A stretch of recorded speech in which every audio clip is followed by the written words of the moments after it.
परमहंसों की विद्या क्या है। सुनिए डॉक्टर श्याम सुंदर पराशर जी की यह अनमोल कथा। आज की इस कथा में भक्तों आप लोगों को एक परम ज्ञान के बारे में बताया जाएगा। तो आज की इस कथा में भक्त की चमक भी है और ज्ञान की धमक भी है। तो आज की इस कथा को आप लोग ध्यान से सुने भक्तों, और प्रेम से बोलिए भक्तों श्री राधे राधे। और व्यवहार भी माँ जैसा ही कर रही है।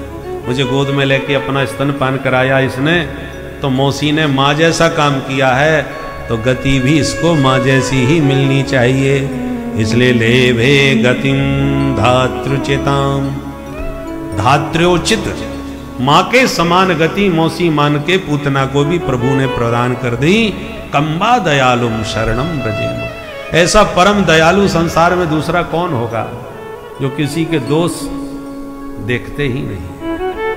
न जाने कौन से गुण पर दयानिधि रीझ जाते हैं, किस बात पर रीझ जाए कोई पता नहीं। दोष किसी के दिखाई पड़ते ही नहीं। जो नोट कहीं ना चले वो ठाकुर जी के ही दान पात्र में चल पाता है। भगवान के यहां तो खरे खोटे सब चल जाते हैं। जन अवगुण प्रभु मान न काऊ, जन अवगुण प्रभु मान न काऊ। दीन बंधु अति मृदुल स्वभाव, दीन बंधु अति मृदुल स्वभाव।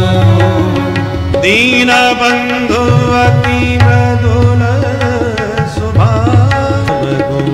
प्रभु मान न काऊ, जन अवगुण प्रभु मान, अवगुण प्रभु मान, अवगुण प्रभु मान। भगवान कभी किसी का अवगुण नहीं देखते।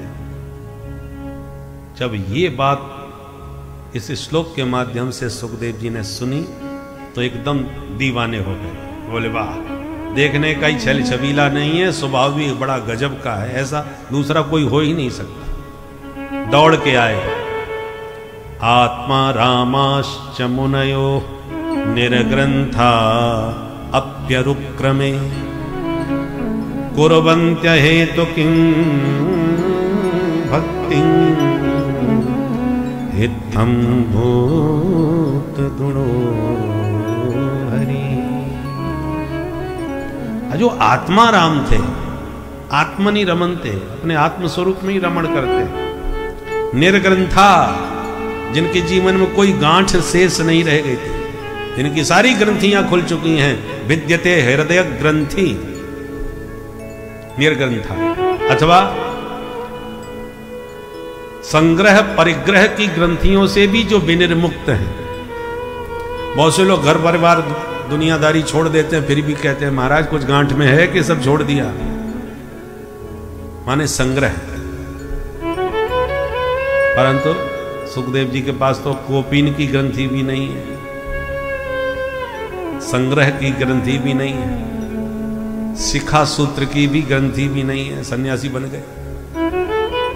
पहले ब्रह्मचारी बनते हैं तो शिखा सूत्र धारण करते हैं, और जब सन्यासी बनते हैं तो शिखा सूत्र का त्याग करते हैं। ऐसे निर्ग्रंथा।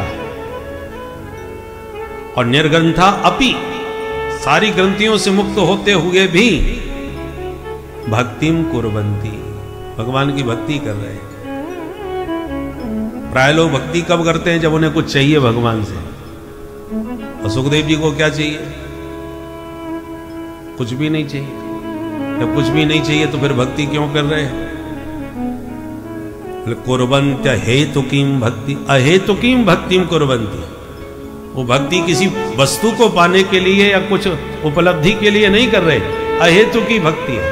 केवल भगवान प्यारे लग रहे हैं इसलिए हम गा रहे हैं, हमें कुछ चाहिए नहीं। परीक्षित श्रोता है इसलिए सुना रहे हैं, बाकी परीक्षित से भी दक्षिणा नहीं चाहिए कि सम्राट है तो मोटा तगड़ा माल मिलेगा, ऐसा कुछ नहीं। गाए बिना रहा नहीं जाता, इसलिए गोविंद के गुण गाते हैं। गाने के बदले में उन्हें किसी से कुछ नहीं चाहिए, हेतु की भक्ति करते हैं। जब कुछ चाहिए नहीं तो फिर 7-7 दिन तक क्यों गाए? बोले इत्थम भूत गुणो हरि, हरि के गुण ही इतने प्यारे लगते हैं कि गाए बिना रहा नहीं जाता, इसलिए गा रहे हैं। कुछ लोग गायक होते हैं जो गाए बिना मानते नहीं, भले कोई सुने मत सुनो, भले कोई मंच दे मत दो। कोई गा रहा है किसी का मंच, फिर भी कहे महाराज एक भजन मेरा सुन लो, तो उनको भले तुमसे कुछ दक्षिणा पानी नहीं चाहिए, पर किसी किसी को होती है दीवानगी, उनको गाने में आनंद आता है इसलिए गाते हैं। उनको कुछ नहीं चाहिए तुमसे, हमसे और रुपया ले लो, पर हमको एक बार गाने का मौका दे दो। ऐसे ही सुखदेव जी ठाकुर जी के गुणगण गाते हैं, क्योंकि गाए बिना रहा नहीं जाता, क्योंकि ठाकुर जी के गुण ही इतने प्यारे कि उनको गाए बिना मन नहीं लगता, चैन नहीं मिलता, इसलिए गाते। ऐसे परम वीतराग परमहंस होते हुए भी सुखदेव जी हरेर गुणाक्षिप्त मति, भगवान वादरायणी, भगवान के गुणों ने चुंबक की तरह सुखदेव जी का चित्त खींच लिया, चुरा लिया। आकर के बोले भैया बड़े प्यारे श्लोक गाए, जरा 2-4 और गा दो। चेलाओं ने कहा गुरुजी ने 2 ही सिखाए थे, और ज्यादा सुनने सीखने का मन है तो चलो हमारे गुरुजी के पास, ले चलो भैया। तब भागे भागे आए, व्यास जी के चरणों में प्रणिपात किए, प्रभु ये प्रसाद मुझे भी मिलेगा क्या? व्यास जी ने गले लगा लिया। मन में सोच रहे कल पागल बना, मैं इसके पीछे भाग रहा था, विरह कातर आजू हावा, और आज प्रभु के गुणों का चमत्कार देखो, ये पागलों की तरह मेरे पास खिंचा चला है। ये चमत्कार प्रभु के चरित्रों का है।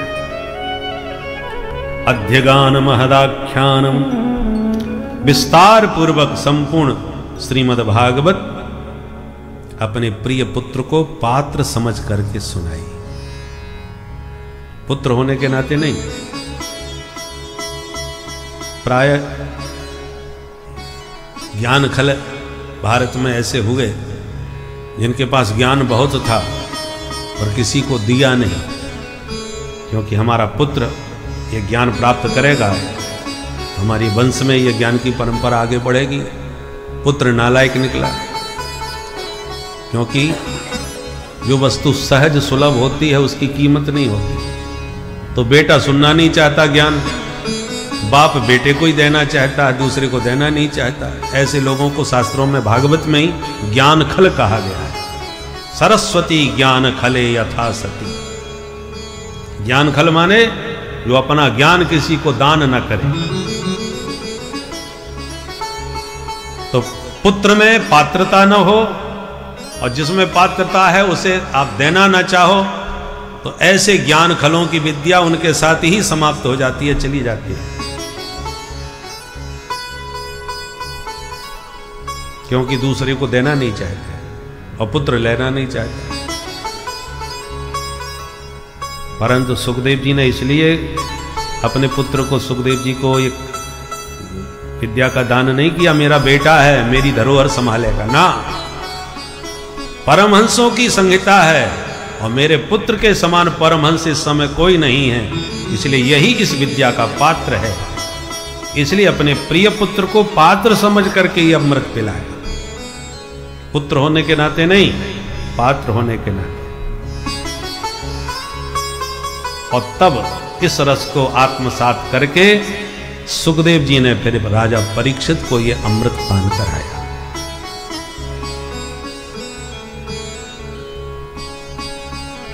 दो कढ़ाई में बनी हुई मिठाई बड़ी रसीली होती है। मिठाई तो बहुत प्रकार की होती है।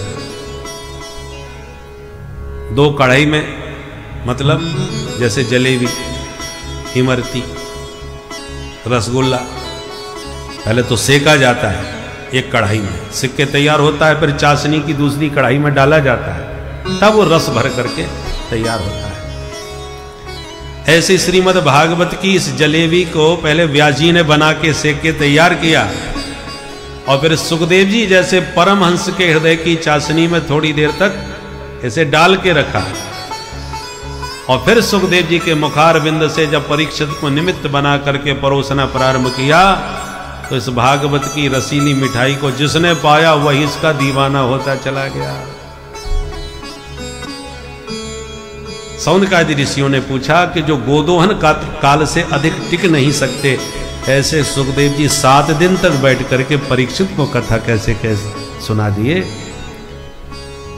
तब सुखदेव जी श्री सूत जी महाराज परीक्षित का परिचय देते। परीक्षित कौन है? यदा मृधे कौरव सृंजयाना वीरे स्वधो वीर गति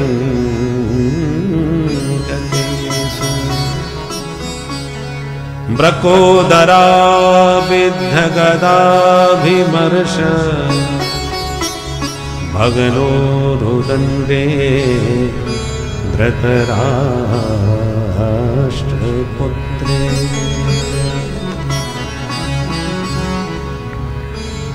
जिस समय महाभारत के युद्ध में समस्त कौरव मारे गए,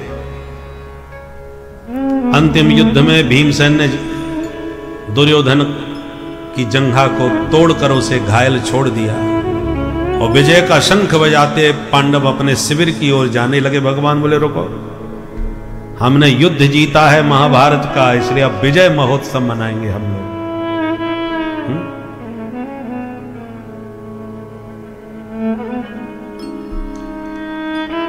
छोटा मोटा युद्ध भी जीता जाता है तो कितना उत्सव मनाया जाता है। तो महाभारत जैसा भयंकर युद्ध, भगवान बोले इतना बड़ा युद्ध आप लोगों ने जीता है तो उसका उत्सव मनना चाहिए। तो जो पांडव अपने शिविर में सोया करते थे, भगवान उन पांडवों को शिविर से बाहर उत्सव मनाने के बहाने ले गए। और पांडवों के शिविर में जो सैया सूनी हो गई, उस पर द्रौपदी के 5 बेटा अपने अपने पिता के पलंग पर जाके सो गए। और इधर घायल पड़े दुर्योधन के पास द्रोणाचार्य जी का बेटा अश्वत्थामा पहुंचा और उसने कहा, मित्र तुमने मुझे मौका नहीं दिया, अन्यथा ये दिन नहीं आता। दुर्योधन ने कहा, जो होना था हो गया, अब तुम मेरे लिए क्या कर सकते हो बताओ। अश्वत्थामा बोला, बोलो तुम क्या चाहते हो। दुर्योधन ने कहा, मैं क्या बताऊं मित्र, हम 100 भाई थे पर एक भी नहीं बचा। इससे भी बड़ा कष्ट मुझे इस बात का है कि दुश्मन मेरे 5 भाई थे पर एक भी नहीं मरा, 5 के 5 सुरक्षित। क्या तुम इनमें से एक को भी मार पाओगे? अश्वत्थामा ने कहा, तुम एक ही बात करते हो, हम 5 का सिर अभी ला के देते हैं तुम्हें, हम पर एक बार विश्वास करके तो देखो। तो ठीक है, तुम्हें बनाया अपना उत्तराधिकारी, सेनापति। अश्वत्थामा चल पड़ा और काकुलूकर न्याय से सोते हुए पांडवों के शिविर पर मध्य रात्रि में हमला किया। पांडव शिविर में थे ही नहीं, उनके पुत्र थे, उन्हीं को 5 पांडव समझ करके 5 का सिर काट लिया। दुर्योधन के पास आकर के बोला, मित्र देखो, एक सिर मांगा था, 5 का लाया हूं। दुर्योधन को विश्वास नहीं, दिखाओ, दिखाया। हमेशा दुर्योधन भीम से सबसे अधिक प्रतिस्पर्धा मानता था। भीमसेन का सिर क्या है, कहां है बताओ। तो भीमसेन के पुत्र का सिर दिखाया, क्योंकि दोनों सभी 5 पांडव पुत्र पांडवों जैसे ही लगते थे और सभी बड़े बड़े महारथी हो चुके थे, सर्व एव महारथा। पर दुर्योधन ने कुपित होकर के जब उस सिर में मुष्टिका प्रहार किया तो उसका तो छिन्न छिन्न हो गया। दुर्योधन समझ गया, अब आगे ये भीमसेन का सिर नहीं हो सकता। मैंने जीवन भर उससे प्रतिस्पर्धा की है, मैं जानता हूं उसका एक अंग कितना कठोर है। ये भीमसेन का सिर नहीं हो सकता, ये तो उनके बच्चों के सिर है। पहचान गया, इनको मार के तो तूने हमारे वंश में इस पितृपक्ष में हमें पानी देने वाला भी कोई नहीं छोड़ा। अत्यंत दुखी होते हुए दुर्योधन ने देह त्याग कर दिया। अब अश्वत्थामा वहां से भयाक्रांत होकर भागा। यदि पांडव जीवित हैं तो अर्जुन तो मुझे नहीं छोड़ेगा। उधर प्रातः होने पर जब द्रौपदी को अपने पुत्रों के निधन का समाचार मिला तो व्यथित हो उठी, चीत्कार कर उठी। द्रौपदी के शोक को देखकर अर्जुन ने गांडीव उठा लिया और कहा, देवी द्रौपदी दुखी मत हो, तुम छत्राणी हो, मैं तुम्हें वचन देता हूं, जिसने भी हमारे बच्चों का ये हाल किया है उसे तुम्हारे सन्मुख ला करके मृत्यु दंड दूंगा। और ऐसा कह के अर्जुन तुरंत गोविंद के रथ पर विराजमान होकर पीछा किया अश्वत्थामा। भागते अश्वत्थामा को लगा कि अर्जुन मुझे सच में नहीं छोड़ेगा, तो ब्रह्मास्त्र चला दिया। अर्जुन घबरा गए। भगवान बोले, घबराओ मत, ये ब्रह्मास्त्र है, तुम भी चलाओ। ब्रह्मास्त्र अर्जुन ने भी छोड़ दिया, दोनों ब्रह्मास्त्र टकराए। भगवान बोले, प्रलय हो जाएगा, जल्दी से ब्रह्मास्त्र को शांत करो। अर्जुन ने तुरंत ब्रह्मास्त्र को शांत किया, क्योंकि अश्वत्थामा को शांत करना आता ही नहीं था। ये विद्या केवल अर्जुन के पास थी, द्रोणाचार्य जी ने दी थी। सोचिए, द्रोणाचार्य जी का अपना बेटा अश्वत्थामा, और इतना अधिक प्राण प्यारा कि अश्वत्थामा हतः सुनने से ही हाथ पैर शिथिल हो गए।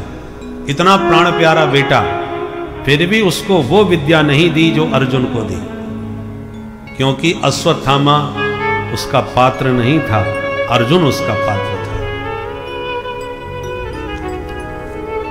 परंतु जैसे ब्रह्मास्त्र शांत किया, अर्जुन ने भाग करके तुरंत अश्वत्थामा को पकड़ लिया, रस्सियों में जकड़ लिया, घसीट के ले जाने लगे।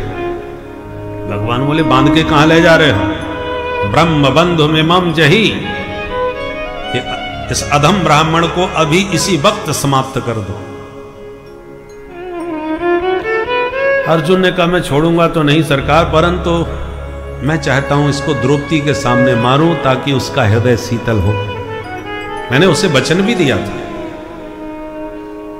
और ऐसा कह करके घसीटते हुए अश्वत्थामा को, जैसे पशुओं को रस्सी में बांध के ले जाते हैं, ऐसे ही बांध करके अर्जुन ने अश्वत्थामा को द्रौपदी के सामने उपस्थित किया।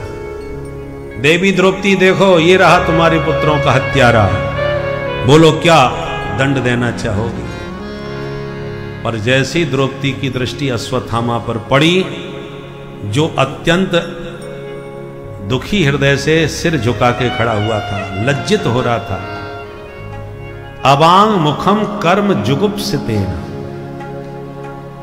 जो निंदनीय कर्म किया है, पापी कभी किसी से आंख मिला के बात नहीं कर सकता, उसकी हिम्मत नहीं पड़ती। अर्जुन ने, ये अश्वत्थामा ने बालकों की हत्या करने का जो महापाप किया है, इस जुगुप्सित कर्म के कारण, निंदनीय कर्म के कारण, अवांग मुखम, नीचे को सिर झुकाए लज्जा में खड़ा हुआ था। और उस समय द्रौपदी ने तुरंत खड़े होकर के अश्वत्थामा को प्रणाम किया। देखने वाले आश्चर्य, द्रौपदी क्या कर रही है? यही तुम्हारे बच्चों का हत्यारा है, इसी ने तुम्हारे बच्चों को मारा है। द्रौपदी ने कहा, मुझे पता है। तो भी प्रणाम करने का मतलब? द्रौपदी ने कहा, इसने मेरे पुत्रों को मारा है, हत्यारा है, परंतु हत्यारे होने से पहले ये ब्राह्मण है, और ब्राह्मण होने पर भी हमारे गुरुजी का बेटा है, और गुरु का पुत्र तो गुरुदेव के समान ही पूज्य और वंदनीय होता है। इसलिए मैं तो आपसे प्रार्थना करूंगी, मुच्यता मुच्यता में स ब्राह्मणो नितरां गुरु, गुरुपुत्र और ब्राह्मण होने के नाते ऐसा मुच्यताम, इसको आप तुरंत छोड़ दीजिए। क्योंकि ब्राह्मणों नितराम गुरु, ब्राह्मण तो पैदा होते ही जगत पूज्य होता है। भले ही जनेऊ संस्कार ना हुआ हो, भले ही उसने ब्राह्मणोचित कर्म न किया हो, पर ब्राह्मण का बेटा है तो ब्राह्मण तो कहलाएगा।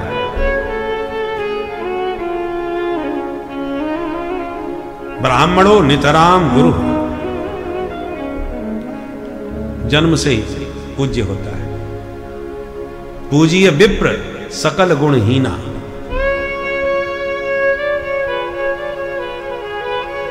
गाय कैसी भी हो फिर भी हम गाय की पूजा करते हैं, प्रणाम करते हैं, भले वो एक बूंद दूध न दे, लात मारे, सींग मारे। मरखनी गाय को भी तो हम गाय ही कहेंगे। कई गाय अखाद्य खादन करती हैं, उल्टा सीधा खाती है, फिर भी हम उनको कहते तो गाय ही हैं। ऐसे ब्राह्मण का बेटा है वो तो ब्राह्मण ही कहलाएगा, पूजनीय ही, वंदनीय ही होगा। और दूसरी तरफ कोई सूगर को कितना भी शैंपू से नहवा धोवा के चमका दे, खूब इत्र से उसको सुगंधित कर दे, फिर भी हमारे लिए वह सूगर ही रहेगा, वो पूज्य नहीं हो सकता। गाय की समता नहीं कर सकता। गाय गाय है, सूगर है, गधा गधा है। हमारे यहाँ पशुओं के द्वारा ही जाति की पहचान हो जाती थी। जिसके घर से सूगर निकल रहा है तो ये किस जाति का है, जिसके घर से गधे निकल रहे हैं तो ये किस जाति का है, जिसके घर से भैंसें निकल रही हैं वो किस जाति का है, जिसके भेड़ बकरियां जिसके घर से निकल रही हैं वो किस जाति का। होती थी कि नहीं? पशुओं की जाति के अनुसार मनुष्य की जाति का पता चल जाता था। इसलिए जैसे गाय कैसी भी हो, मरखनी हो, दूधहीन, दूध के बिना भी हो, तो भी हमारे लिए वो पूज्य है और गाय को गाय ही कहा जाएगा। गधा भी कितना भी गुणवान क्यों ना। अभी हमने एक क्लिप देखी, वो गधा बता रहा है कि आप 4 लिख दो तो वो 4 बार ठोक पैर करके कह देता 4 लिखा है, जबकि कहा जाता था ये तो महागधा है। और आजकल गधे भी पढ़े लिखे हो गए, संकर दोष आ गया होगा। पर गधा कितना भी पढ़ा लिखा जाए फिर भी हम उसको बुद्धिमान तो नहीं कह सकते, कहेंगे तो गधा ही कहेंगे ना। इसका जैसी जाति होगी उसको वही कहा जाएगा। इसलिए द्रौपदी कहती है कि ये कैसा भी हमारे पुत्रों का हत्यारा हो पर ब्राह्मण हो नितराम गुरु हो। ब्राह्मण है, इसलिए ब्राह्मणों की पूजा करना, सम्मान करना हम क्षत्रियों का जो स्वधर्म है। मैं अपने धर्म का पालन कर रही हूं, इसका कर्म इसके साथ है, हमारा कर्म हमारे साथ है, इसलिए इसे छोड़ दो। मैं नहीं चाहती मेरी तरह तुम्हारी गुरु माता भी अपने पुत्र शोक में विलाप करे। द्रौपदी के इस वक्तव्य से सभी प्रभावित हुए। यह है द्रौपदी की धर्म निष्ठा, और धर्म की निष्ठा आप में कितनी है ये विपत्ति काल में ही पता चलता है। धीरज धर्म मित्र और नारी आपत काल परखिए चारी। आपत्ति में इनकी परीक्षा है। मुगलों के राज्य में, मुगल तो कुछ मुट्ठी भर आए थे अरब से, और उन मिलेक्षों ने तलवार की नोक पर न जाने कितने मिलेक्ष तैयार कर दिए।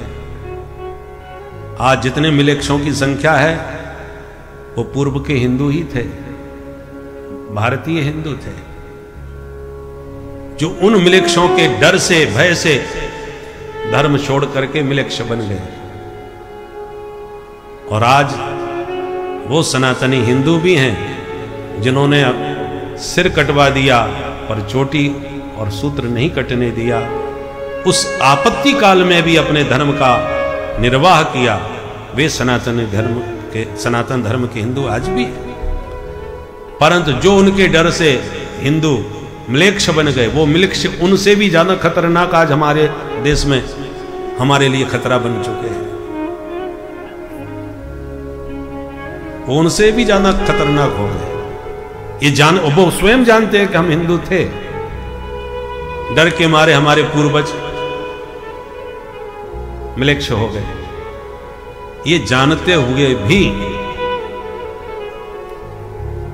हिंदुओं के कितने कट्टर दुश्मन बन जाते हैं।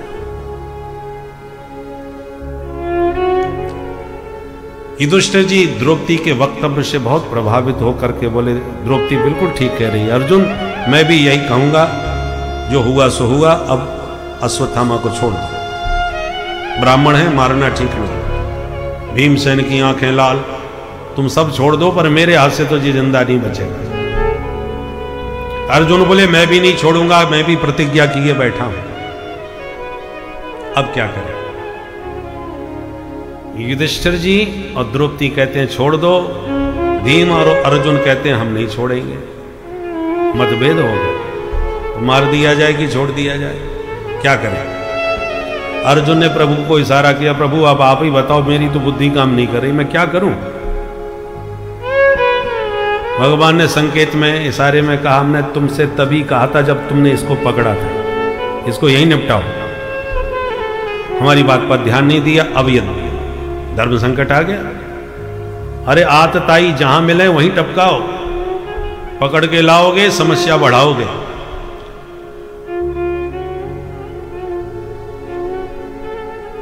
परंतु अर्जुन पक्के चेला थे, प्रभु के गीता का ज्ञान लिए बैठे थे, तुरंत प्रभु का संकेत समझ गए। भगवान ने कहा, अर्जुन ये ब्राह्मण हैं, याद रखना ब्राह्मण की हत्या नहीं होनी चाहिए, पर ध्यान रखना तुम क्षत्रिय हो, तुमने जो प्रण किया है उससे पीछे मत हटना, अपनी प्रतिज्ञा पूरी तरह पूर्ण करना। शास्त्र कहते हैं ब्रह्म बंधुर न हंतव्य पर आतताई बधा रहना। ब्राह्मण कितना भी अधम हो कभी मत मारो, और आतताई कोई हो उसे कभी मत छोड़ो। अर्जुन ने कहा जय हो न्यायाधीश महाराज, आपके न्याय को समझना ही बड़ा मुश्किल है, पर अर्जुन समझ गए। अश्वत्थामा के सिर से चमकती हुई मणि को निकाल के और धक्का मार के वहां से भगा दिया। और ब्राह्मण का वध उसका घोर अपमान ही होता है। बपनम द्रविणादानम स्थानान निर्यापणम तथा एस ही ब्रह्म बंधु नाम बधो नान्योस्ति देह का। देह का वध नहीं करना चाहिए।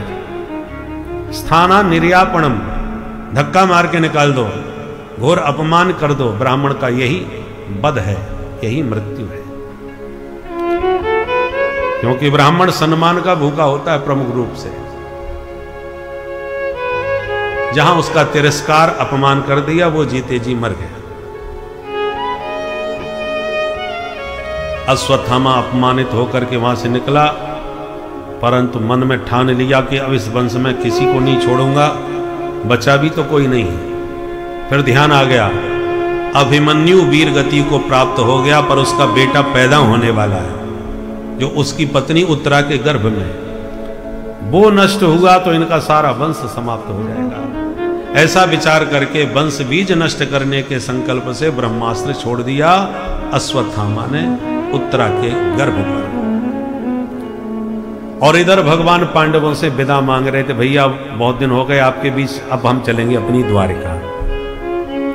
यथायोग के सबसे मिलके प्रभु जाने के लिए अपने रथ में कदम रखे ही थे कि भवन के भीतर से चीख सुनाई पड़ी, पाहि पाहि महायोगिन देव देव जगत्पते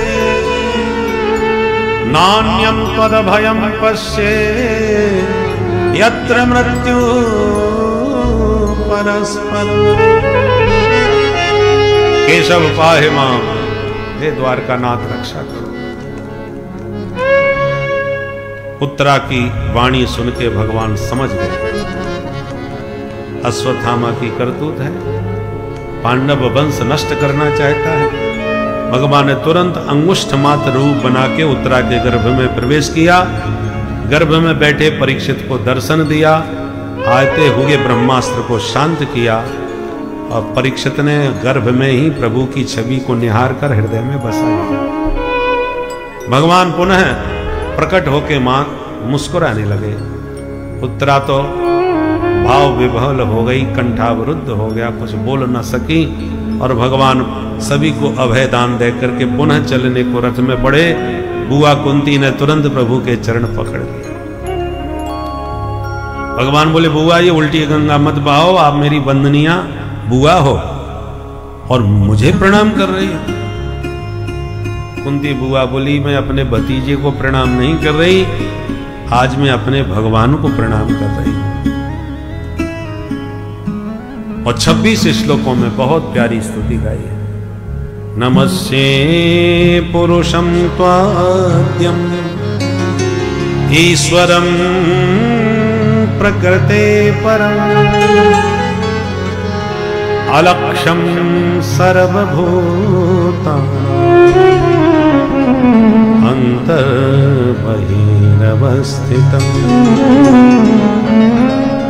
माया जवनिका छन्नम् अज्ञाधोक्षजमव्ययम् न लक्ष्यसे मूढदृशा नटो नाट्यधरो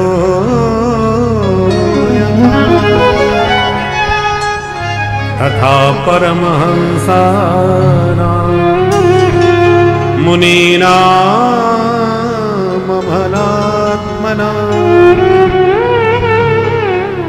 भक्ति योग विधानार्थं कथं पश्येमहि स्त्रियः कृष्णाय वासुदेवाय देवकी नंदनाय च नंदगोपकुमाराय गोविन्दाय नमो नमः। नंदगोपकुमाराय गोविन्दाय नमो गोविन्दाय नमो नमः। आद्य पुरुषम त्वाम नमस्ये। हे आदि पुरुष भगवान, आपके चरणों में प्रणाम है। सबके भीतर बाहर सर्वत्र रहते हुए भी अलक्षम, किसी को दिखाई नहीं पड़ रहे। सर्वभूतानाम अंतः वही अवस्थितम, भीतर भी हो बाहर भी हो, फिर भी अलक्षम, दिखाई नहीं पड़ रहे। क्यों?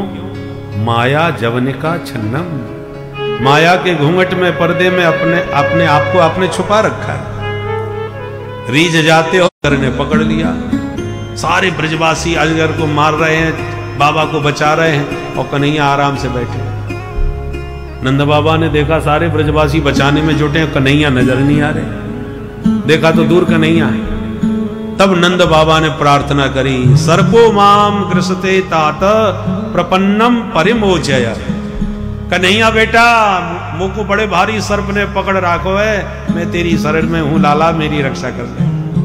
प्रपन्नम परिमोचय। जब अपने कन्हैया से प्रपन्नम कह करके नंद बाबा ने शरणागति ग्रहण करी, तब कन्हैया ने दौड़ के बाबा की रक्षा करी। इस कलिकाल में प्रभु की शरणागति ही सबसे बड़ा अस्त्र है। यदि आप प्रभु के शरणागति को प्राप्त कर लेते हैं तो प्रभु आपकी हर बाधा, हर कष्ट से मुक्ति प्रदान करते हैं। इसीलिए पूर्ण शरणागति के साथ ईश्वर की शरण में जाना चाहिए।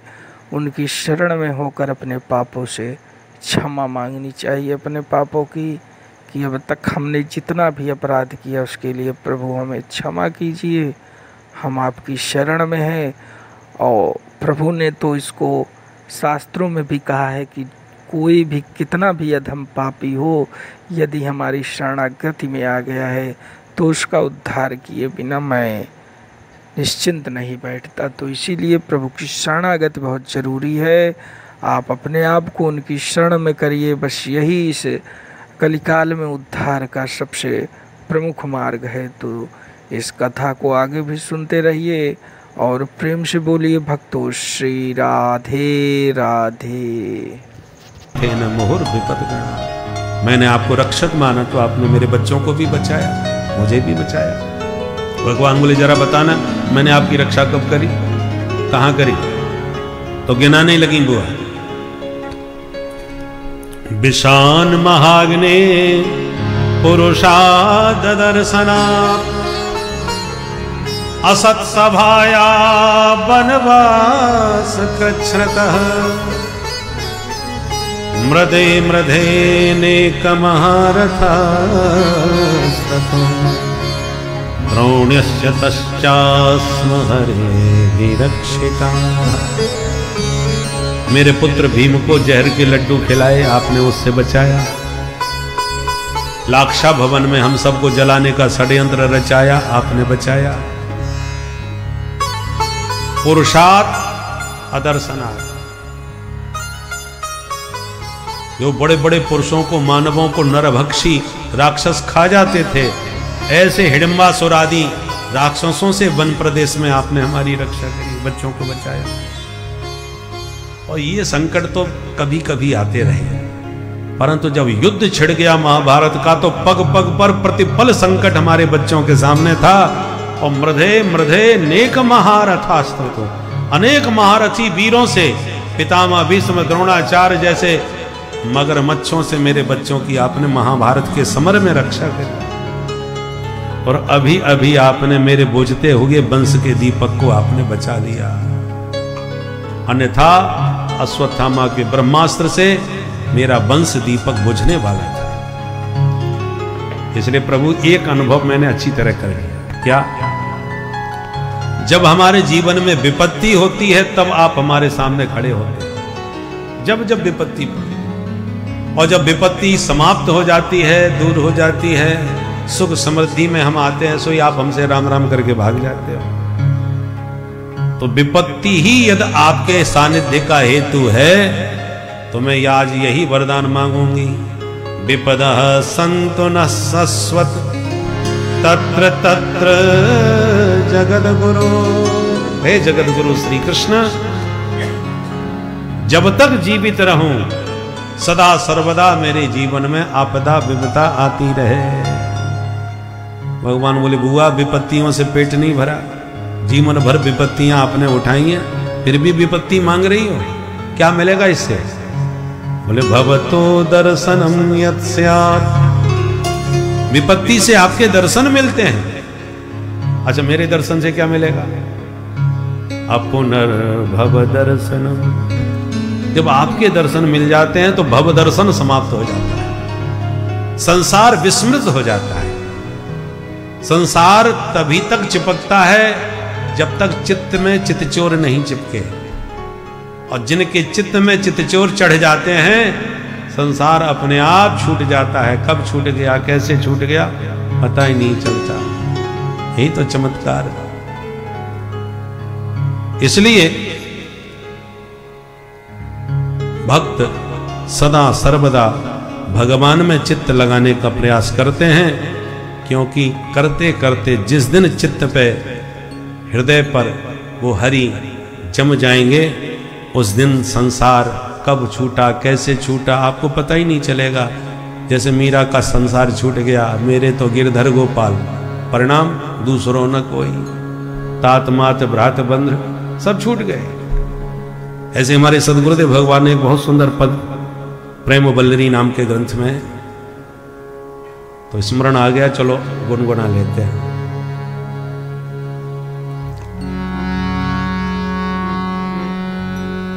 बहुत सुंदर भाव है, शब्दों पर ध्यान दीजिएगा। सरकार का, हमारे गुरुदेव भगवान का पद है। अरे दिल तो लियो दिलदार करोगा, दिल तो लियो दिलदार करोगा,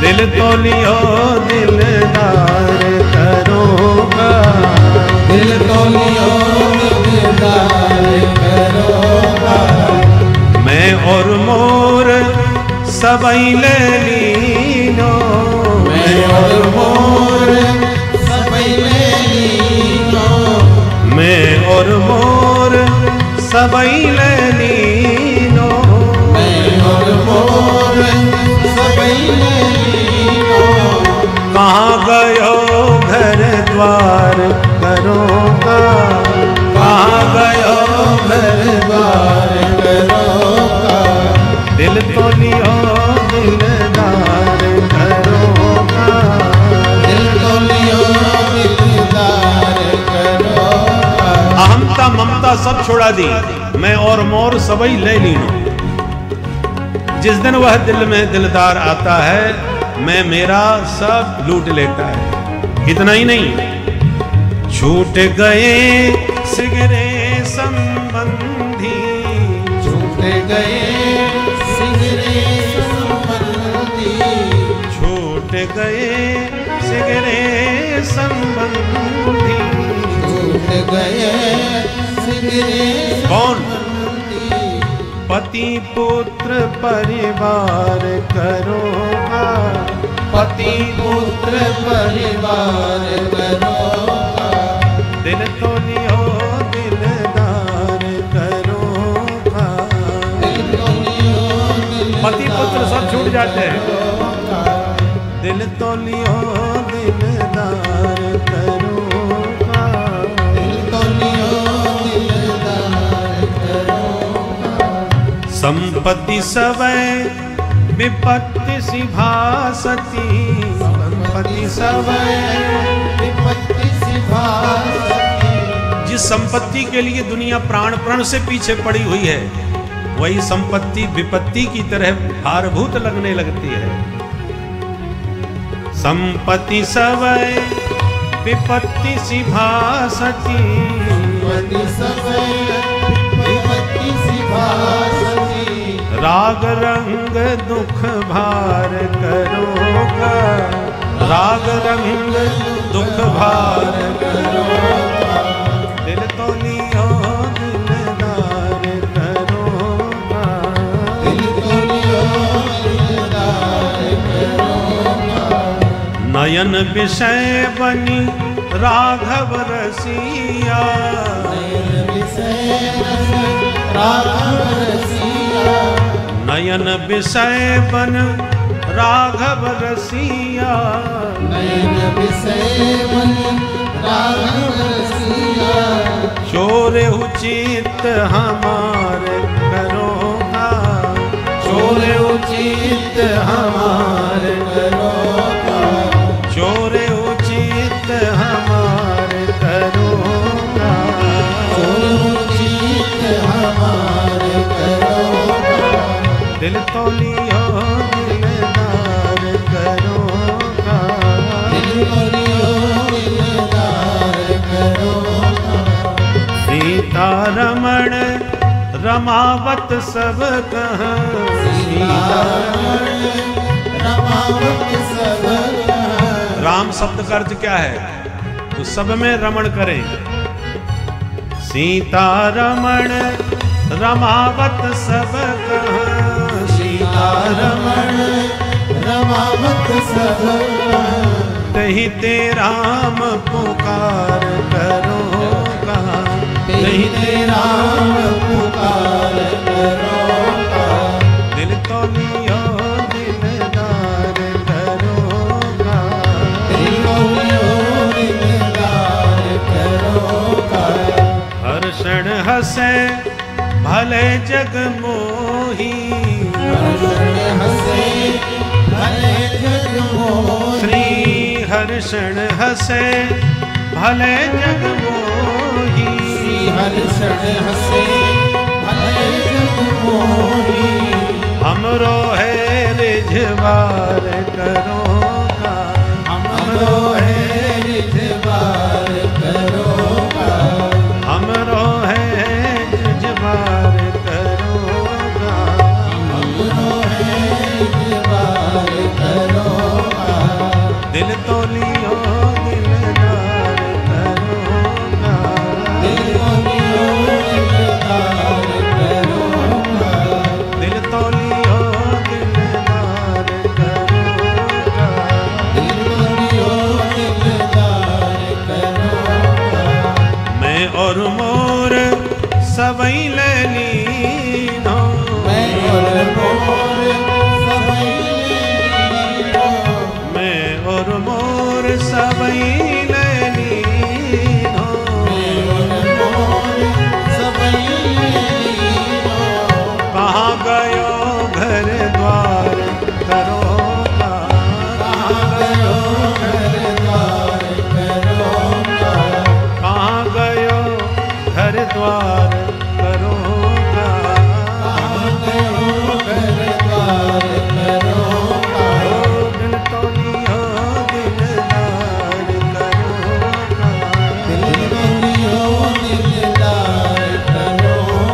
दिल तो लियो दिल तो लियो दीदार करोगा। बोल सद्गुरुदेव भगवान की जय। तो जब वह चित्त चोर चित्त को चुरा लेता है तो संसार कब कहां कैसे छूट गया पता ही नहीं चलता। जिस संसार को छोड़ना कितना मुश्किल होता है, छूटे नहीं छूटता। और जब चित्त चोरी की चितवन का चमत्कार होता है तो कब कैसे छूट गया छोड़ने वाले को ही पता नहीं चलता। बोलो राधे राधे। तो इसलिए कुंती बुआ ने बहुत प्यारी स्तुति करते हुए कहा, प्रभु इसलिए अपुनर्भव दर्शनम भवतो दर्शनम यत्स्यात्। जब आपका दर्शन मिल जाता है तो सारा भव दर्शन समाप्त हो जाता है, अपने आप संसार छूट जाता है। कैसे छूट जाता है पता नहीं, है आपके दर्शन का चमत्कार है। भगवान बोले बुआ यदि ऐसी बात है तो सारे कार्यक्रम रद्द, हम कहीं नहीं जा रहे, आपके पास ही रहेंगे। और भगवान बुआ का हाथ पकड़ के उनके महलों में प्रविष्ट हो गए। बोल भक्त वत्सल भगवान की जय। पर एक दिन प्रभु ने देखा रात के 12 बज रहे हैं, सब सो रहे हैं, वो बड़े भैया सिर पकड़ के रो रहे हैं। तो भगवान युधिष्ठिर जी के पास आकर के बोले भैया अब तो सारे शत्रु समाप्त हो गए, आप चक्रवर्ती सम्राट बन गए, अब आपकी आंखों में आंसू कैसे, क्या कष्ट है। युधिष्ठिर जी ने कहा गोविंद हमने अपने ही भाई बंधुओं की हत्या कर डाली सत्ता सुख भोगने के लिए। धिक्कार है ऐसे पद प्रतिष्ठा को जो अपनों के रक्त से सनी हो। जिन भाई बंधुओं को मैंने खो दिया उनको याद करके मुझे बड़ी पीड़ा होती है कि इसी सत्ता के लिए मैंने उनको खोया है। भगवान विविध भांत उपदेश दिए पर युधिष्ठिर जी को कुछ समझ नहीं आया। प्रातः होने पर भगवान पांडवों को पितामह भीष्म के पास लेके पहुंचे, प्रणाम किया। बाबा भीष्म ने नेत्र खोल के देखा, दूर खड़े द्वारकाधीश दिखाई पड़े। तो इशारा किया प्रभु पधारो, आए हो तो दूर क्यों खड़े हो, जरा ठीक से आंख के सामने आओ। भगवान निकट आ गए, कहो दादाजी। भगवान पितामह भीष्म अर्जुन से बोले जरा देखो ये कौन है, पहचानते हो। पांडवों ने कहा आप कैसी बात करते हैं पितामह, इनको कौन नहीं पहचानता, पहचानते हो तो बताओ कौन है ये। बोले हमारे मामा जी के लड़के हैं, मातुले, मातुले कहते मामा जी के पुत्र। पितामह भीष्म मुस्कुराए, अर्जुन कभी तुम इनको मामा जी का लड़का बताते हो, अपना भाई बना लेते हो, कभी इनकी बहन सुभद्रा से विवाह करके अपना साला बना लेते हो, कभी घोड़ों की लगाम थमा करके अपना सारथी बना लेते हो, कभी गीता का ज्ञान सुनने के लिए गुरुजी बना लेते हो, कभी अपना संदेश वाहक बना करके शांति का दूत बना करके पत्रिका भेजते हो। संदेश क्या क्या नहीं बनाया तुमने इनको। इसलिए तो भगवान कहते हैं नाना भांति नचायो भक्तन ने मुख। मैं सारे जगत को नचाता हूं, ये भक्त मेरे को नचाते हैं। यम मन्यसे मातुलेयम प्रियम मित्रम सुहृतमं अकरो सचिवं दूतं सौहृदा दथ सारथि। और फिर बोले प्रभु जब इन पांडवों के लिए आप इतने रूपों में इतने संबंधी बन करके इनका साथ निभाए तो जाते जाते भीष्म को भी एक वरदान दो, एक इसकी इच्छा भी पूरी कर दो। दादाजी बताओ आपकी क्या इच्छा है। बोले सदैव देवो भगवान प्रतीक्षता कलेवरम यावदिदं हिनोम्यहम् प्रसन्नः सारुणलोचनो लसन् मुखाम्बुजो ध्यान पथश्चतुर्भुजः।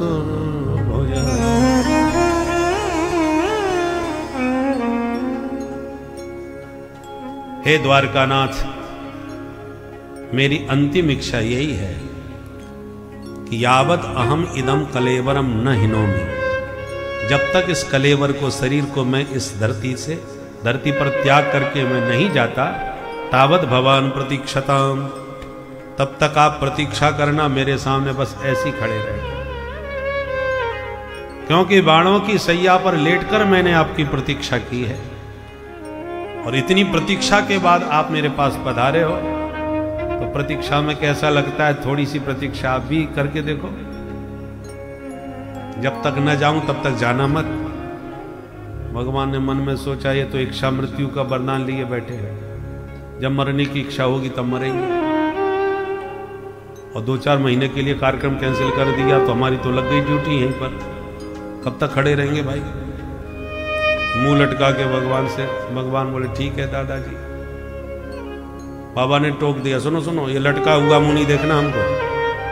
तब बोले प्रसन्न हासारुण लोचनोल्लसन, जब तक खड़े हो प्रसन्न मुद्रा में, थोड़ा हंसते हुए मुस्कुराते हुए रहो। बड़े बड़े योगींद्र मुनिंद्र जिस मुख की प्रसन्नता का ध्यान करते हैं, ध्यान पतस चतुर्भुजा, उसी मुस्कान के साथ चतुर्भुज रूप में मेरे सामने खड़े रहो। भगवान मुस्कुराते। भगवान कितने भक्त वत्सल हैं, भक्त जैसा चाहते हैं वैसे ही भगवान को करना पड़ता है। पर माधव की मधुर मुस्कान देखते ही देहजन्य समस्त पीड़ा समाप्त हो गई। पितामह भीष्म युधिष्ठिर जी प्रश्न करने लगे, बाबा भीष्म उत्तर देने लगे। दान धर्म, राज धर्म, मोक्ष धर्म, स्त्री धर्म, सनातन धर्म के सारे मर्म समझा दिए। इससे युधिष्ठिर जी का समस्त शोक समाप्त हो गया। भीष्म बाबा को लगा मुझे भी चल लेना चाहिए, पर जाने से पहले कुछ तो प्रभु के चरणों में पुष्पांजलि चढ़ा दूं। पुष्प तोड़ने कहा जाऊं पुष्पांजलि के लिए, इसलिए शब्द सुमन ही प्रभु के चरणों में समर्पित किए पुष्पताग्रा छंद में। श्लोकों के विविध छंद होते हैं और इस छंद का नाम है पुष्पताग्रा छंद। माने पुष्पांजलि में पुष्पताग्रा छंद से शब्द सुमन समर्पित कर रहे हैं पितामह भीष्म। बहुत प्यारी स्तुति गाई है 11 श्लोकों में इस छंद में, बहुत ध्यान से सुने। इतिमति रूप कल्पिता वितृष्णा भगवती सात्वत पुंगवे विभुम्नि, स्वसुख मुपगते क्वचित् विहरतु प्रकृतिमुपेयुषिय भव प्रवाह, त्रिभुवन कमनं तमालवर्णं रविकर गौरवराम्बरं ददाने, वपुरल ककुलावताननाब्जं विजय सखे रतिरस्तु मेरवध्या, युधितोर्गर्जो विधूम्र विश्व कचनुलितश्रमवार्यलङ्कृताशे, ममलसितशरैर्विवेद्यमान वचविलसत्कवचेस्तु कृष्णनाथा, सपदि सखि बचो निसंयमर्थे निज परयोर्बलयोरथं निवेश्य, धृतवति पर सैनिकायो रक्षणा भगवति पार्थ सखे रतिर्ममास्तु, व्यपहित प्रतनामुखं निरीक्ष्य स्वजनपदाद्विमुखस्य दोषपूर्त्या, कुमतिमहरदात्मवेद्यया यश्चरणरतिः परमस्य तस्य मेषु, स्वनिगममपहाय मत्प्रतिज्ञा व्रतमधिकर्तुमवप्लुतो रथस्थः, धृतरथचरणोऽभ्ययाचलरतु हरिरेव हन्तुमिवं गतोत्तरीय। बोलो भक्त वत्सल भगवान की जय। इस प्रकार से पुष्पताग्रा छंद में बहुत प्यारी स्तुति गाई। वैसे प्रारंभ में अथ शब्द का प्रयोग होता है, अंत में इति शब्द का प्रयोग किया जाता है। पर पितामह भीष्म की स्तुति इति से प्रारंभ हुई। इति मति रूप कल्पिता वितृष्णा।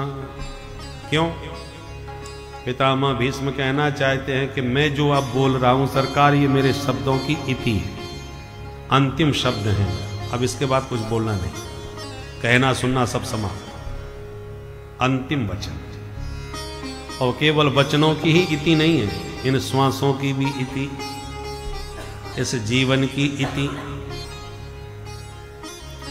और आपका मुख चंद्र निहारते हुए इस संसार से जा रहा हूं, इसलिए गारंटी विश्वास के साथ कह सकता हूं, आने जाने की भी इति, लौट के अब संसार में आना भी नहीं। पर इन सब की इति हो जाए उससे पहले एक छोटी सी प्रार्थना। क्या? मैं अपनी बेटी को कुंवारी छोड़ के मरना नहीं चाहता, बस हाथ बिटिया के पीले हो जाए फिर मैं जाऊं। भगवान मुस्कुराए, बाबा हाथ तो तुम्हारे पीले नहीं हो पाए। पीले हाथ समझते, विवाह में किए जाते हैं। तो भीष्म बाबा का तो विवाह हुआ नहीं, तो प्रभु ने कहा तुम्हारा ही हाथ पीला नहीं हुआ तो बिटिया कहां से हो गई? कौन है तुम्हारी बिटिया जिसके विवाह की चिंता है? भीष्म बाबा बोले, महाराज जिनके बच्चे नहीं होते वो गोद ले लेते। मैंने भी एक धर्म की पुत्री मान ली, तो कर दो विवाह उसका। बोलो यही तो समस्या है, कोई वर नहीं मिल रहा जिससे मैं विवाह कर सकूं बिटिया का। भगवान बोले, क्यों ज्यादा पढ़ी लिखी है क्या? ऐसी क्या योग्यता है तुम्हारी पुत्री में? क्या नाम है उसका? बोले, इति मति। मति माने बुद्धि। ये जो मेरी बुद्धि है मति, यही मेरी पुत्री है। पर मुझे मेरी मति का कोई पति जगत में तो दिखाई नहीं पड़ रहा। अच्छा, तो मति रूपी पुत्री का ऐसा क्या वैशिष्ट्य है, क्या योग्यता है? बोले सबसे बड़ी योग्यता है वितृष्णा। इसमें कोई किसी प्रकार की तृष्णा नहीं है, क्योंकि तीन तृष्णाओं में सबकी मति मलिन है। कौन कौन? गोस्वामी जी कहते हैं, सुत बेत लोक ईसणाती, सुत बेत लोक ईसणाती,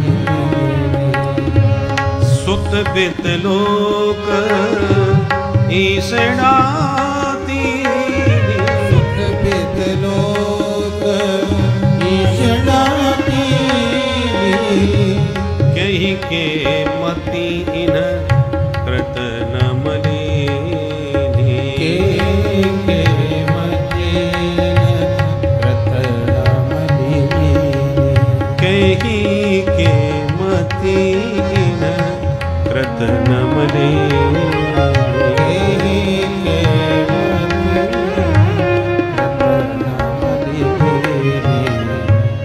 किसकी मति इन तृष्णाओं ने मैली नहीं की? सबसे बड़ी क्या है? वित्तेषणा। वित्त माने धन, धन की तृष्णा किसके भीतर नहीं है? किसकी बुद्धि में धन की तृष्णा नहीं है?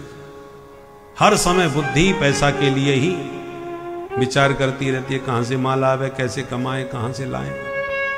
इसका नाम है वित्तेषणा। वित्तम में बहु भवेत्, व्ययश्चाल्पो भवेत्। मेरे पास धन बहुत हो पर खर्चा बिल्कुल ना हो, इसका नाम है वित्तेषणा, पैसे की भूख।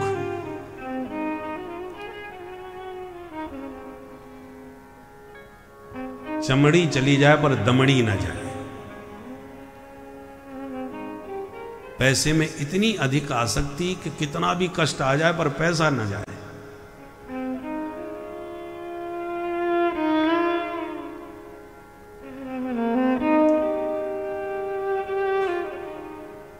और उससे भी जबरदस्त बड़ी होती है पुत्रेषणा। पैसे की आसक्ति सब में है, इसमें कोई संदेह नहीं, बहुत कोई बिरला ही बच पाता है। उससे भी बड़ी पुत्र की तृष्णा, पुत्र की आसक्ति। बेटे को तनिक कोई संकट आ जाए, विपत्ति आवे, तो पैसे को पानी की तरह हम बहा सकते हैं। पैसा बहुत प्यारा है और बेटे से ज्यादा नहीं है। पुत्रेष्णा वित्तेष्णा से भी बलवती होती है, और इन दोनों से सबसे ज्यादा बलवती है लोकेष्णा, जिसकी आप चर्चा, जिसको कहते हैं कीर्ति, प्रशंसा, प्रतिष्ठा, ये सबको बहुत प्यारी लगती है। और उस प्रतिष्ठा में यदि पुत्र के द्वारा भी आंच आवे तो बेटे को भी लोग घर से निकाल देते हैं। इस नालायक ने हमारी नाक कटवा दी। मान प्रतिष्ठा सबको बहुत प्यारी लगती है, लोकेशना।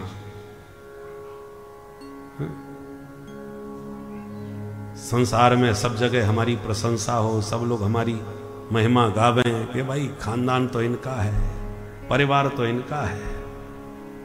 ये प्रशंसा जो है वो सबको बहुत प्यारी लगती है। उस प्रशंसा में बाधा जिससे भी आवे उसे हम हटा देंगे, चाहे वो कितना भी हमारा प्रिय क्यों ना हो।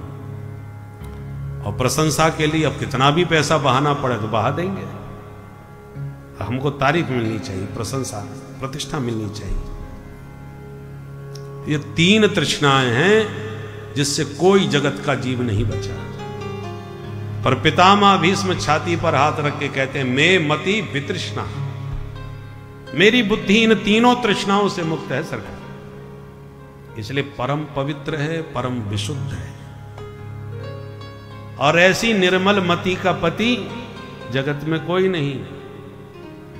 भाई जैसी बेटी हो वर भी तो वैसा ही होना चाहिए। वर माने श्रेष्ठ, हमेशा कन्या से श्रेष्ठ वर होना चाहिए। इसलिए कन्या की उम्र छोटी होती है, वर की बड़ी, क्योंकि कन्या बड़ी होगी तो फिर वर का आदर नहीं करेगी। अपने दूल्हे से, अपने पति से कहे तू तो मेरे से छोटा है, मैं तेरे से बड़ी हूं। उम्र में बड़ी हो तो आदर नहीं करेगी, और पढ़ी लिखी ज्यादा हो तो आदर नहीं करेगी। और सीएम पीएम बन जाए फिर तो कहना ही क्या है। बोलो राधे राधे राधे राधे। इसलिए वर का मतलब होता है श्रेष्ठ। पति हर मामले में वर हो, श्रेष्ठ हो, तभी पत्नी पूरी तरह समर्पित हो करके उसका आदर सम्मान कर पाएगी। पितामह भीष्म कहते हैं, मेरी मति परम पवित्र है, और ऐसी पवित्र मति का पति जगत में कोई नहीं जो बन सके। तो क्या विचार है बाबा? बोले बस ये कई विचार है कि आप ही मेरी मति को अपनी श्रीमती बना लीजिए, आप ही अपने चरणों में मेरी बुद्धि को समर्पित कर लीजिए, स्वीकार कर लीजिए। आप गीता में कहते थे मई बुद्धिम निवेशय, तो हम अपनी बुद्धि आपके चरणों में ही समर्पित कर रहे हैं। क्योंकि मेरी मति आपकी बने श्रीमती, आप बने इसके पति, तो आपके चरणों में करेगी फिर दिन रात ये रति, और मुझे भी मिल जाएगी फिर सदगति। अपनी पुत्री को आपको समर्पित करके मैं सर्वथा निश्चिंत होकर जगत से विदा हो सकूंगा। इसलिए इति मति रूप कल्पिता वितृष्णा भगवती सात्वत पुंगवे विभूमि। हे सात्वत पुंगव, हे यदुवंश शिरोमणि, सब मामले में आप श्रेष्ठ हैं, पुंगव हैं। पुंगव माने श्रेष्ठ। और आपकी सुंदरता का तो मैं क्या वर्णन करूं सरकार। ऐसा कौन त्रिभुवन में है जो आपकी सुंदरता का दीवाना न हो जाए। त्रिभुवन कमनम तमाल वर्णम रविकर गौरवराम्बरम दधाने। आपके सांवले सलोने श्री अंग पर पीला पीला पीतांबर जो फहराता है, ऐसा प्रतीत होता है जैसे तमाल वृक्ष की श्यामलता पर रवि रश्मियां पड़ रही हैं। सूर्य की किरणें तमाल वृक्ष की श्याम छटा पर पड़ती हैं, तो जैसे श्याम छटा की अद्भुत शोभा होती है रवि रश्मियों से, सूर्य की किरणों से। रवि कर गौर वराम वरम दधान, ऐसे आपके श्याम वर्ण पर पीतांबर की शोभा होती है। प्रभु सपति सखी बचो निशम्य मध्य, जब आपके सखा अर्जुन ने कहा सेनयोर भयोर मध्य रथम स्थापयमेच्युत, दोनों सेनाओं के बीच में मेरा रथ लेके चलो, मुझे देखना है मेरे को किस किस से लड़ना है। तो भगवान पहुंच गए बीच से, दोनों सेनाओं के बीच में, देख लो। पितामह भीष्म कहते हैं आपने रथ बीच में खड़ा किया और आपने अंगुलियां निर्देश करके अर्जुन को परिचय दिया। अर्जुन देखो ये पितामह भीष्म खड़े, तुम्हारे गुरुदेव ये द्रोणाचार्य जी है। प्रभु क्या अर्जुन हमसे अपरिचित था? वो जानता नहीं था जो आप परिचय करा रहे थे हमारा। तो ये परिचय देने का मतलब क्या था? परिचय उसको दिया जाता है जो अपरिचित हो, जो हमारी गोदी में खेला है, हमारी अंगुली पकड़ के चला है। उस अर्जुन से आप कह रहे हो कि देखो ये तुम्हारे पितामह भीष्म है, जो युद्ध में सेनापति बन के खड़े हैं सामने। मैं सब समझता था कि आपने ये परिचय क्यों दिया, क्या समझे? पितामह भीष्म कहते थे कि अंगुलियां निर्देश जिसकी ओर आप करते थे कि देखो ये भीष्म, तो अंगुली दिखा के और दृष्टि के द्वारा उसी का आप समस्त आयु हरण कर लेते थे। अपनी चितवन से परपक्ष के जितने सैनिक थे विपक्ष के, उन सब की आयु का आप एक एक करके हरण कर रहे थे अंगुलियां निर्देश दृष्टि से। दुनिया वालों को देखने में लग रहा था कि आप परिचय करा रहे हो, परिचय नहीं था, आयु का हरण करना है। और आयु हरण करके दृष्टि से फिर अर्जुन से कहा अब ये मरे हुए पुतले खड़े हैं, तुझे तो केवल टपकाना है, तुझे सिर्फ निमित्त बना रहा हूं, मार तो इनको सबको दिया मैंने, निमित्त मात्रम भव सभ्य साचन। उसी रहस्य को उजागर कर रहे हैं श्रीमद् भागवत में पितामह भीष्म कि सपति सखी बचो निशम्य मध्य निज परयोर बलयोरथम निभीष्य स्थितवती परिसैनिकायु रक्षणा हृतवती पार्थ सखे रतिर्ममास्तु। स्थितवती परसैनिक आयु अक्षणा हृतवती, पर पक्ष के सैनिकों की आयु आपने अपनी अक्षणा माने आंखों से हृतवती हरण कर लिया। ऐसे हे पार्थ सखा, हे अर्जुन के मित्र, रतिर्ममास्तु, आपके चरणों में मेरी सदा सर्वदा रति हो। व्यपहित प्रतना मुखम निरीक्ष स्वजनन बधात विमुखस्य दोष बुद्ध्या।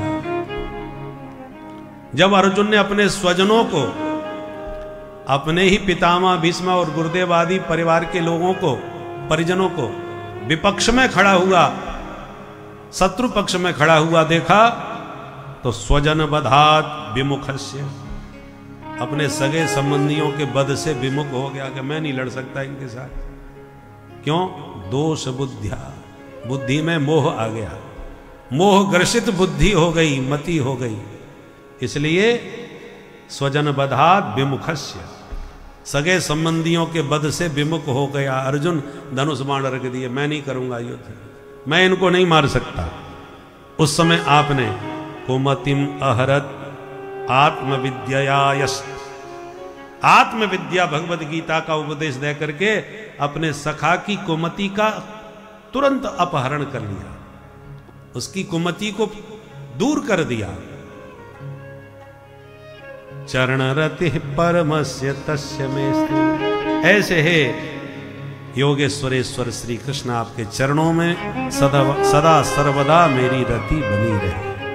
ये पितामह भीष्म अंत काल में प्रभु के चरणों का ध्यान कर रहे हैं